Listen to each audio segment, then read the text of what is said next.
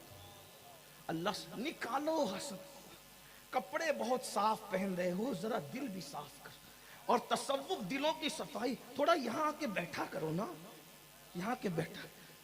حضرت عبداللہ ابن مسعود کہتے تھے کہ جب زمین کے اوپر کوئی نہ ملا کرے تو زمین کے اندر والوں کے پاس جا کے بیٹھ جایا کرو، اس لیے کہ ہمارے یہاں اندر اور اوپر کی کوئی قید ہی نہیں ہے، جو فیض اوپر ملتا تھا وہی فیض اندر بھی ملتا ہے، بلکہ اندر جا کر کے تو اور پرواز تیز ہو جاتی ہے، اور پرواز تیز۔ یہ یہاں آ کر کے بچے مانگتے ہو، مانگو اچھی بات ہے، دولت مانگتے ہو، مال مانگ، کبھی ان سے یہ بھی کہا کرو کہ جو آپ کا دل صاف ہو گیا تھا تھوڑا ذرا نظر ڈال کے ادھر بھی صفائی کر دے، تھوڑا دل صاف کرو نا۔ اور جب تک دل صاف نہیں ہے آپ تہجد پڑھنے کوئی فائدہ نہیں۔ میں آپ کو نمازوں سے دور کر لیں گے، لیکن یاد رکھیں دلوں کی صفائی شرط ہے۔ حضرت صوفی صحابی کا قول ہے، کہتے ہیں بغیر وضو نماز نہیں ہوتی، اصل وضو تو دل کی صفائی کا نام ہے، اصل وضو دل کی صفائی کا نام ہے، اصل غسل دل کے تزکیے کا نام ہے۔ پوری محنت صوفیہ نے، بہرحال تو ایک بزرگ نے ایک بزرگ پہ الزام لگایا، بادشاہ وقت نے دو بزرگوں کو بلایا، بھئی فیصلہ تم دونوں آ کے کرو۔ بادشاہ شمس الدین التمش کا نام سنا، انہوں نے بلایا دلی، دونوں بزرگ، اب دونوں کا نام نہیں لیتا لیکن ایک میں صوفی صاحب بھی تھے، نام بھی لیتا ہوں کیونکہ یہ فیصلہ کرنے آئے تھے، نہ الزام لگانے والوں میں تھے نہ الزام لگنے والوں میں تھے، لیکن ان کا نام لیتا ہوں۔ ایک تھے حضرت ہمارے بزرگ صوفی، بزرگ حضرت صوفی حمید الدین ناگور، دوسرے بزرگ تھے حضرت شیخ بہائے ملت والدین حضرت سیدی بہاؤالدین زکریا ملتانی۔ ہاں یہ ڈائریکٹ خلیفہ ہیں شیخ الشیوخ شیخ شہاب الدین عمر سہروردی کے۔ اب گئے تو فیصلہ تو ہو گیا، فیصلہ جس بزرگ پہ الزام لگا تھا ان پہ ہو گیا کہ وہ بے گناہ ہے، جنہوں نے لگایا تھا وہ مایوس ہو کے رہ گئے۔ اب گئے تھے تو وہاں بڑے مذاکرے ہوئے، اللہ والے ملتے تھے نا تو اس کی نہیں کرتے تھے، وہ علمی مذاکرے کرتے تھے۔ تو حضرت صوفی حمید الدین ناگوری رحمت اللہ علیہ نے فرمایا کسی بزرگ سے، اب میں یہاں نام نہیں لوں گا کیونکہ اب بات تھوڑی نازک آ رہی ہے، کسی بزرگ سے فرمایا کہ یہ کیسے ہو سکتا ہے کہ دولت بھی ہو اور دل میں خدا بھی ہو، دولت بھی ہو اور دل میں خدا، اس لیے کہ دولت ہوگی تو یار نہیں ہوگا، دل میں یار کا جلوہ نہیں ہوگا، اور جہاں یار ہوگا وہاں دولت کا پیار نہیں ہوگا۔ تو چونکہ جواب دینے والے مجیب بھی بڑے علم والے تھے، اپنے زمانے کے شیخ الاسلام تھے، اور شیخ الاسلام ان کو کینیڈا اور برطانیہ نے نہیں بنایا تھا، شیخ الاسلام ان کو بنایا تھا ان کے پیر و مرشد نے۔ غور فرمائیں، غور تو کریں کہ اس دور کا شیخ الاسلام آج سے تقریباً 600-700 سال پرانا دور کا، اس دور کا مسلمان بھی کتنا اچھا تھا، تو اس دور کا شیخ الاسلام کتنا بڑا رہا ہوگا۔ تو شیخ الاسلام نے جواب دیا کہ یہ مال اور دولت آپ نہیں رکھتے، ہم رکھتے ہیں، تو اس کی وجہ یہ ہے کہ آپ کی جو بزرگی ہے وہ بڑی سیدھی سادی ہے۔ جواب بڑا خوش، میں شیخ الاسلام پہ قربان ہوں، جواب میں بہت حسن ہے، بڑی منطق ہے، بڑی فلسفیانہ گفتگو ہے، بڑی علمی ندرت ہے۔ شیخ الاسلام جواب دیتے ہیں صوفی تمہاری جو بزرگی ہے وہ بہت سادہ ہے، اور جہاں سادگی ہوتی ہے وہاں نظر لگنے کا اندیشہ کم ہوتا ہے. دیکھیں تو صحیح نا, دیکھیں صحیح, سمجھنے کی کوشش کریں. میں بہت فلسفیانہ گفتگو جو انہوں نے کی تھی بہت سادہ سے لفظوں میں سمجھا, اللہ کرے سمجھ میں آئے کہ بزرگی آپ کی بہت سادہ ہے. اس لیے جو جہاں سادگی وہاں نظر لگنے کا اندیشہ نہیں ہوتا. تو آپ کی بزرگی صوفی بہت سادہ ہے, تو آپ کو نظر لگنے کا خوف نہیں ہے. ہم دولت, مویشی, سونا چاندی, مال دولت اس لیے رکھتے ہیں کہ ہماری بزرگی میں حسن کا میک اپ ہے. ہماری بزرگی میں حسن کا میک اپ ہے. تو جہاں حسن کا میک اپ ہو وہاں نظر لگنے کا اندیشہ ہوتا ہے. تو ہم یہ مال کو اپنے پاس اس لیے رکھتے ہیں جیسے خوبصورت لوگ گورے گورے مکھڑے پر کالا سا تل لگا لیتے ہیں. تو یہ دنیا کو ہم نے کالے تل کے طور پر اپنی بزرگی پہ لگا رکھا ہے تاکہ ہماری بزرگی کو کسی کی نظر نہ لگے. جواب تو دیکھیں نا. اس لیے میری گزارش ہے زیادہ عبادت کرنے والوں کو ولی مت کہو, یہ منصب اپنا نہیں ہے. وہ نیک تو ہو سکتا ہے مگر ولی ہر آدمی کے ہاتھ میں مصلی, تسبیح مصلی دیکھ کے نئی دل کی کیفیت آپ کیا جانو.